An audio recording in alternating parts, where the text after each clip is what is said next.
Hello, and welcome back to another episode of Critical Reactions with your host, Bryan. Today we're going to be checking out another special selection, and that is where people tell me exactly what they want me to check out, and I do so without any questions asked or exceptions so far. So today we got a request coming in from Jonathan Henderson, who wants me to check out the Victorian Brickwork live by the Big Big Train. It says, hope this song moves you as much as it does me. All right. We got a pretty lengthy epic going on here. I don't remember how long, but it's over 10 minutes. So pause the video, grab a snack, maybe grab a drink, and let's chill and enjoy a lengthy track. Let's go.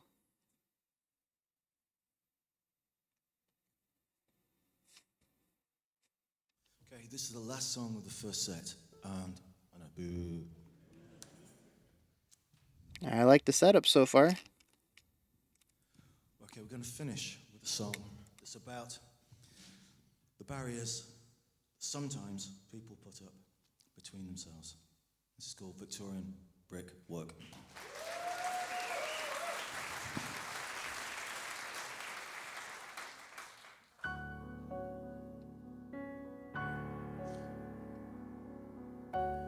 Call up the boys, call them now.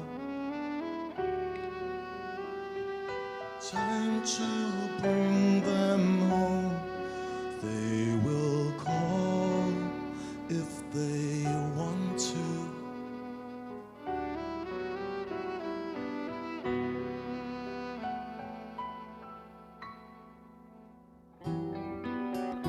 Fog hampered the search.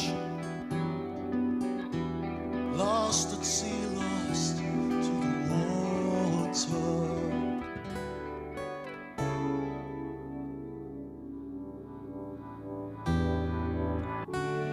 You told me many stories of the great ones. Lights might bring them home, but every day they push the boats out, but not this day.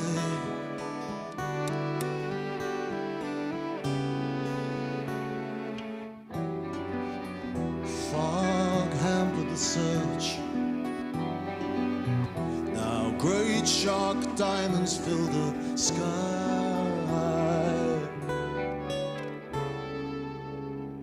And the deep.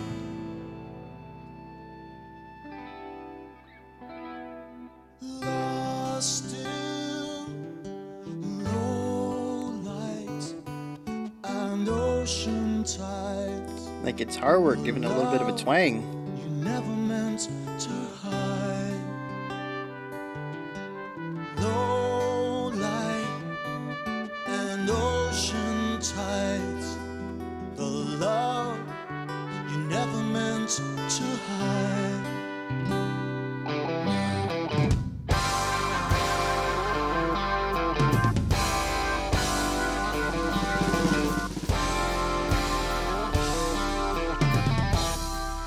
Got a little bit of a prog feel going on.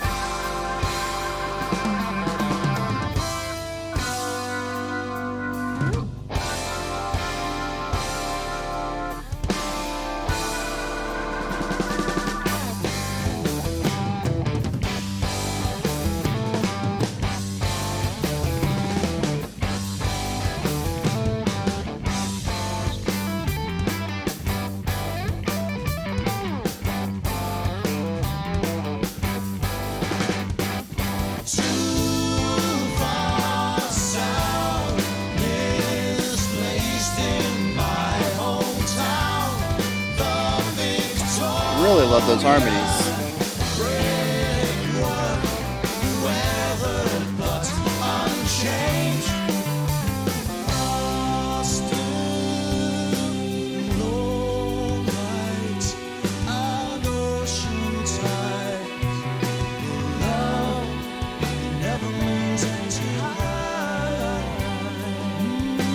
Low light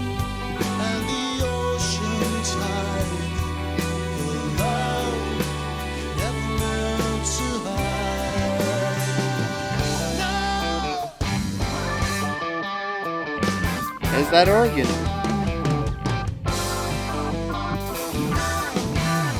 The Prague organ. As the waves make toward a distant shore, as the last words are spoken into a rising storm.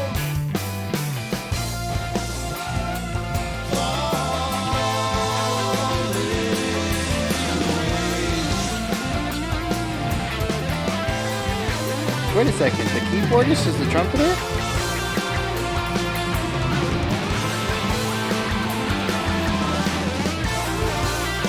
We got two guitar solos going on at the same time.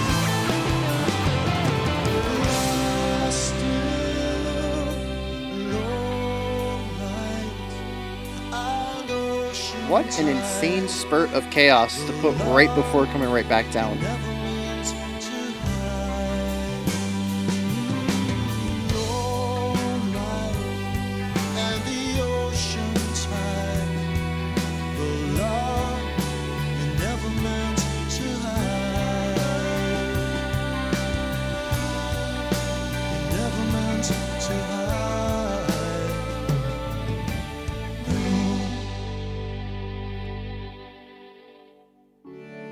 Showed me many places, you made me many things.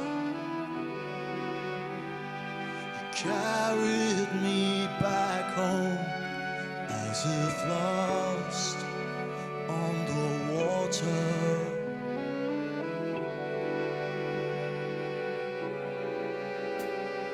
You told me many stories of the great one.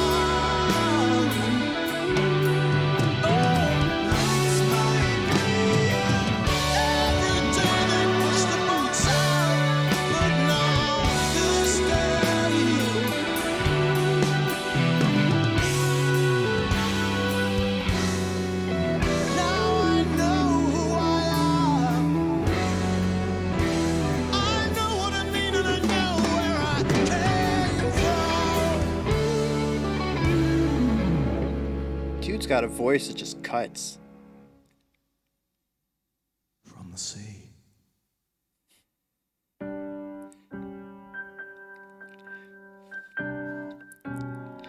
I think that was supposed to be more serious than I took it, but from the sea. It just comes out of nowhere. Ooh.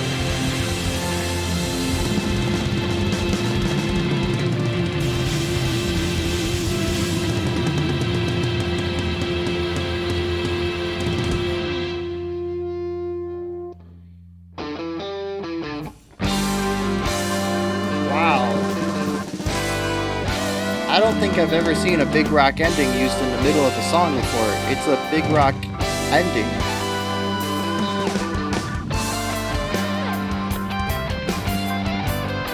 It kind of makes me think that this is set up into multiple tracks traditionally, like on a CD, and this just played back to back, but I don't know.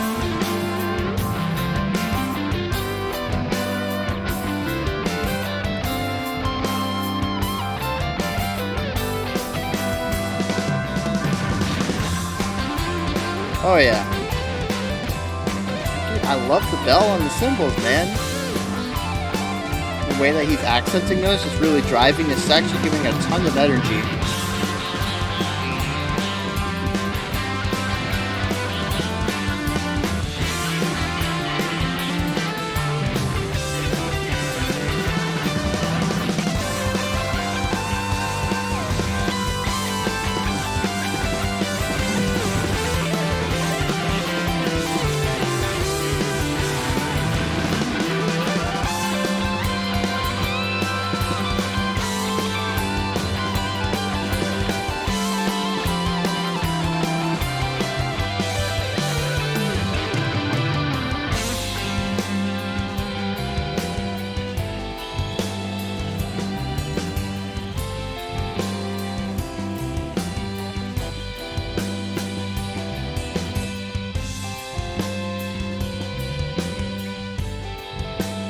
So I think I've seen 3 guitars, but I hear a bass.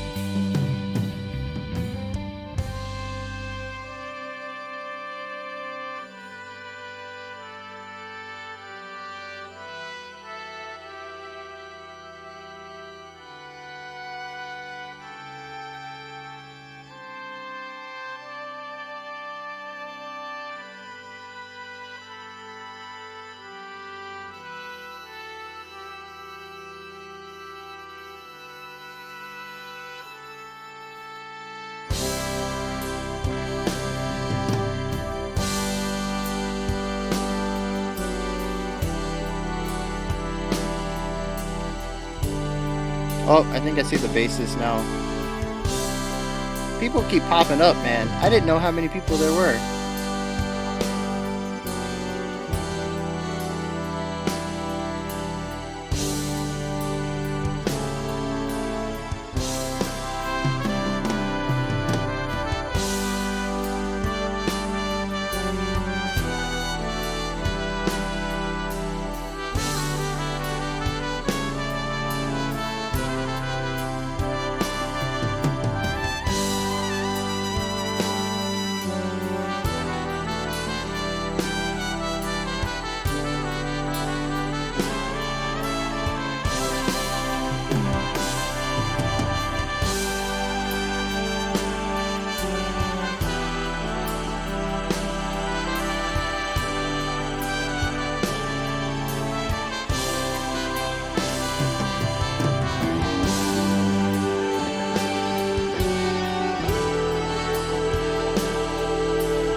Nothing to do with the music, but I really like the way that a lot of this concert is being framed visually.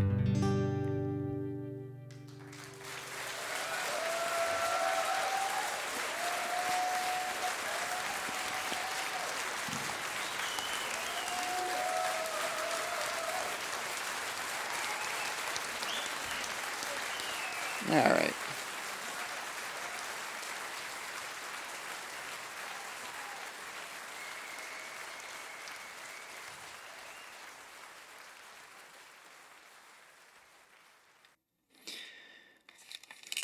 So well, I just punched the microphone. You guys are probably deaf now. Watch those levels spike into the reds. Um, I'm sorry. I'm sorry. So yeah, that was pretty phenomenal, right? Really great show of musicianship all around. I do want to point out, I don't know whose decision it was to place different members where they were, or who was in charge of lighting the stage or stuff like that. But to me, it seemed like members kept popping out of the woodworks. I felt like it was such a small composition or a small group of musicians at the beginning, and at the end there was like, "Hey, there's a new guy in this corner," and "Hey, there's a new guy over there," and like, oh, every time I thought I knew where everybody was, there's someone else I hadn't seen before. The guitarist all the way on what would be stage left, but for us was on the right side, um, doing the acoustic at the end. Behind him, there's a guitar. I didn't see him until like 9 minutes in, and then in the back, over by the keyboardist who's doing the trumpet work. To his left is the drummer, but to his right there was another person, and I never even really got a good shot of his instrument. But I think there is something blocking him. I think it might have been another keyboard. I think he was playing the bass though.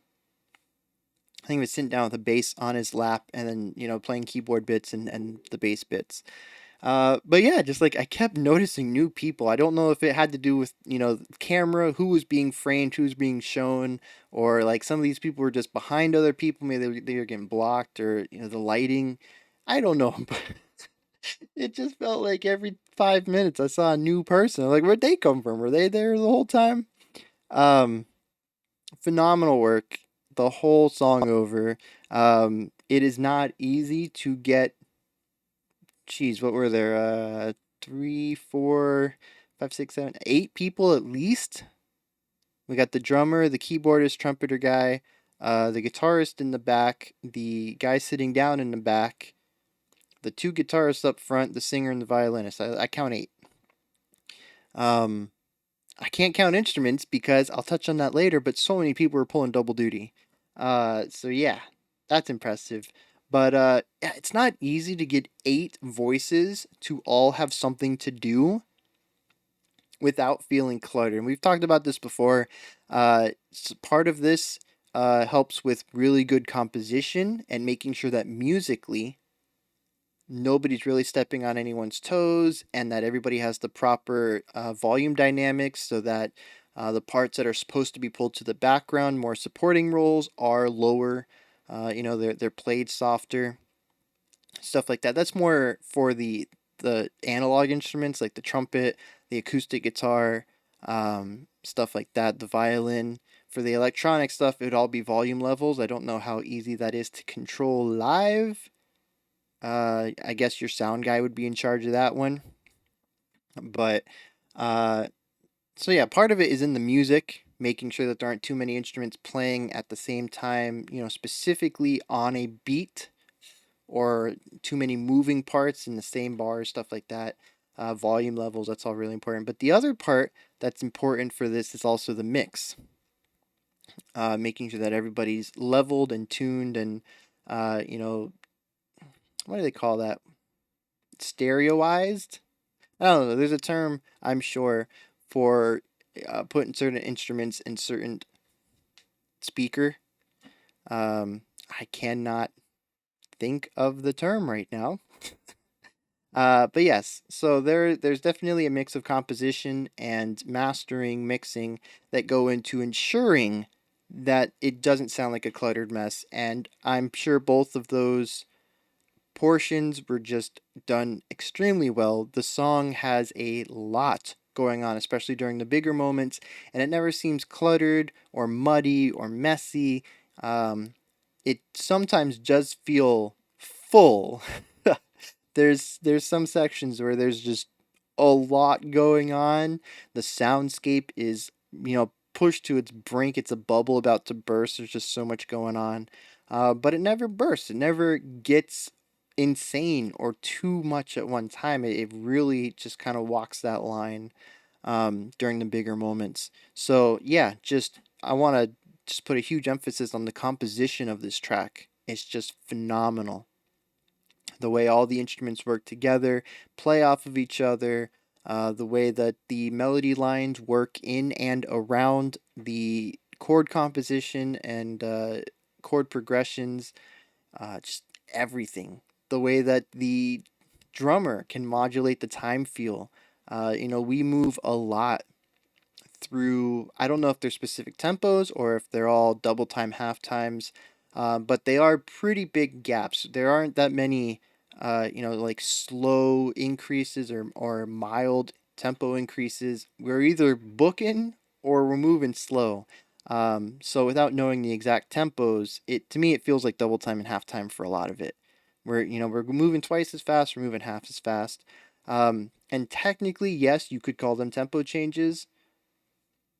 It really just depends on how it's being written on the sheet music. Speaking of sheet music, there were two, maybe three musicians who had music stands. It looked like music was on them.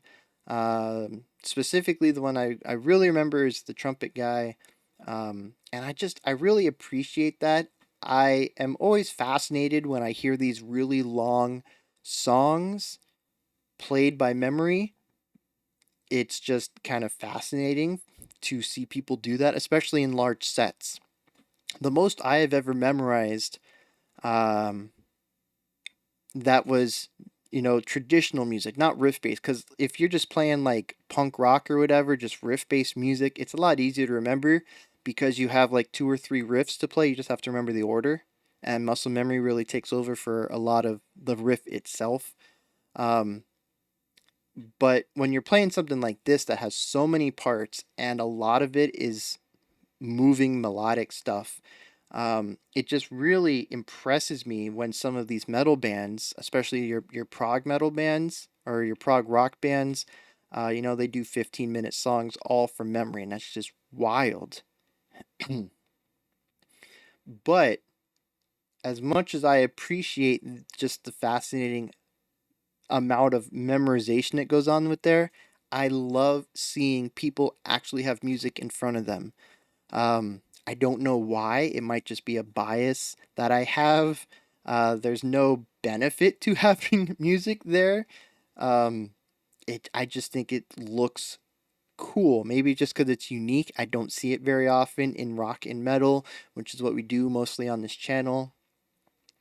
I get a warm fuzzy feeling when I see people with music in front of them. It's just I don't know. I like it. I like it a lot. Don't judge me. Um, but okay, so we're gonna talk about this efficiency. All right. Now, there's a lot of compositional efficiency going on here as well, but I can't really talk too much about it specifically without having the sheet music because I don't know exactly what is going on. It's not like I've memorized 8 parts worth of music. Um, but I can tell you that there's a lot of work going on in soundscape creation and doing it with as little instruments as possible so that you can have more melodic lines going on and more counterpoint, which seems to be what a lot of this song is based on, is heavy counterpoint. So there's a lot of efficiency going on in the writing. They are doing so much more with 8 voices than they should be able to. All right, each voice is being used the most efficiently way it can for a vast majority of, especially the bigger parts. The softer parts, it kind of cuts down the number of voices playing, and I guess you can argue that it's efficient in a way. You're not putting the energy towards things that don't necessarily add to the part, so you remove those voices entirely.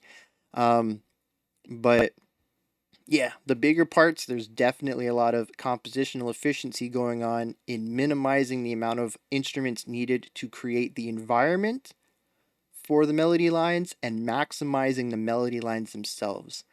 But I also want to talk about efficiency in the performance. How many instruments got played here? All right. I don't know, but that number is greater than 8, which is the number of people that were present to play those instruments. So many people doubled up. We had everybody providing a voice at one time.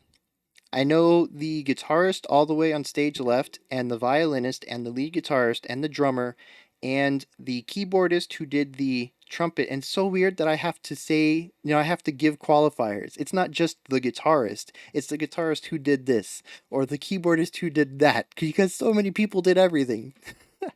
um, so yeah, I got 5 out of the 8 singing at least, and that's just because 2 of the people I didn't even know were there, And the middle guitarist, I just don't remember him. I don't remember seeing him sing. I don't even think he had a mic stand by him. Um, but yeah, so 5 out of 8 is a lot of people to be singing in a band or to provide harmonizing or background vocals. And they weren't the same combination every time, which is really cool because that means we got different textures in the harmonies. I noticed one of the first times when everybody came in, the violinist was present, and it added the female, texture to a lot of the male vocal textures that were going on. But one of the other times she didn't provide the harmonies in it. She just kept playing her violin, and the drummer came in this time, and he had more of a like a baritone thing going on. It added a lot of bass end to it. Just the way that they picked and choose. It wasn't just I need harmonies, get my my background vocals. Everybody who can sing is singing with me. No, they chose the specific vocalists for certain parts, and I just the fact that they have enough talented people to do that phenomenal to begin with, but but also they thought of it. For this section, violinist person, I'm sorry, it's not the sound we're going for, so you're not going to harmonize on this one. We'll get you in another time, kind of thing. Phenomenal, just awesome, it's awesome. I don't know, it's just I love it. I love everything that's going on right here.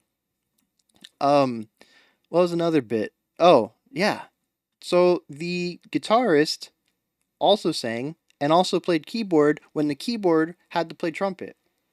So, like, so many people doing double duty here, triple duty sometimes. Um, the only people who I think stayed on their instrument, their only instrument, was the singer, he only sang, and the guitarist, the one in the middle who was standing next to the singer. I think he only played guitar. Everybody else provided vocals or played another instrument or whatever. They covered whatever part they needed to cover, and it's just so many talented people under one roof. Dang. Yeah, I don't. This blew me out of the water. Big train, big train. Yeah, I don't know if there's anything else I can say about this other than just gushing about how much joy I had watching the performance.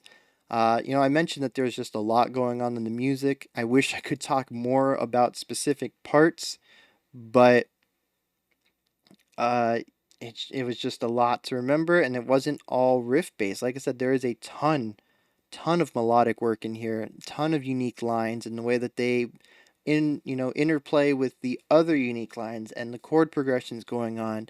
Um, yeah, it's just too much for me to remember and like name any specifics, but just the concept of efficiency drove a lot of the music. And this is one of those songs that I would love to get my hands on the sheet music to, which I'm sure exists because these dudes had it. These dudes had sheet music on them, and I love it. I love it.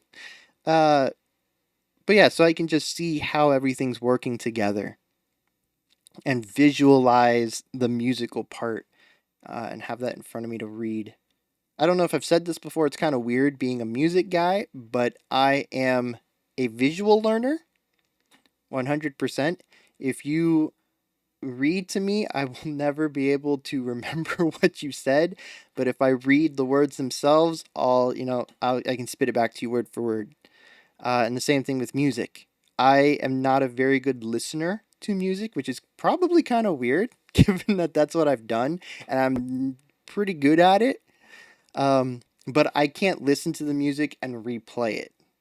And I actually have a really interesting technique of how I remember what's going on and how I can incorporate that with what I know about music theory and composition and performance. Um, it's a weird memorization pattern thing, but it's the reason why I very rarely point out specific phrases and why I kind of point out general concepts. Um, but it's just how I can remember things auditorily. But if I really want to talk about music and go in depth and stuff, I need sheet music in front of me. I need to be able to read it. That's the best way for me to understand what's going on. So yeah, little fun facts about Bryan. His hearing memory is garbage.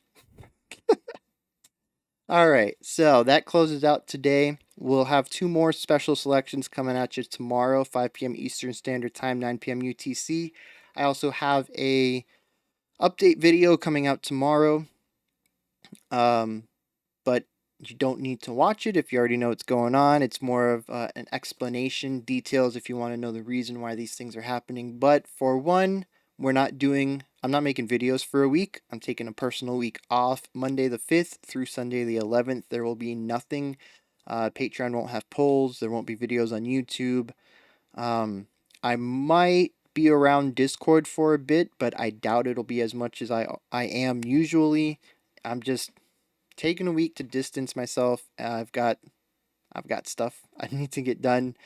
Um, and The other thing is that special selection. I am no longer accepting donations for that. The list is getting out of hand a little bit, so we're gonna put that on pause for a few weeks, and I'm gonna try to catch up. And we'll open it back up when I feel comfortable taking requests again, because right now it's yeah, the lists are getting long already. So, yep, that's that. I'll be back tomorrow though, and then nothing until Monday the 12th. All right. So, I hope you guys enjoyed that. You can leave me a comment what you guys thought about this track. I think it's going to appeal to a lot of prog rock fans. I do. Probably because it is a prog rock song and it fits in with a lot of. I see it as a sort of expansion on the 70s prog stuff that we checked out, like Yes and King Crimson and Genesis and stuff like that. Sort of an expansion on that idea with modern production and some more classical ideas, and just kind of refining that 70s prog wild experimentation into a really honed experience. So, yeah, I loved 70s prog. I love this. I think if you like prog rock, you'll love it too. But you guys can let me know in the comments, if you enjoyed it or not. There's also a subscribe, like, bell button. If you liked what I'm doing, then maybe you can push those buttons. They help me out, and they'll help you out because you'll get notifications and stuff.